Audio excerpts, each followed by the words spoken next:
Kalau pinggan ni maksudnya apa? It's wet food time. Woohoo! Siapa yang tak speech delay cakap miau? Pandai. Nampak tak? Dalam banyak-banyak kucing I, ada satu je yang cerdik dan tak speech delay, which is Nurul Kutikan.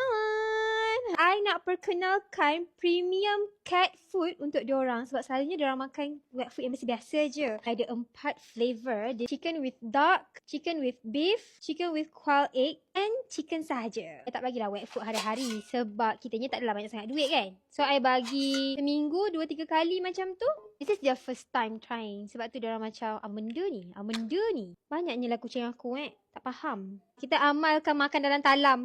By the way, wet food ni complete food tau. Dia banyak nutrition. So kalau nak bagi kucing yang makan setiap hari pun tak ada masalah. Sebab certain brand kan tak boleh makan hari-hari. Sedap ke Jah?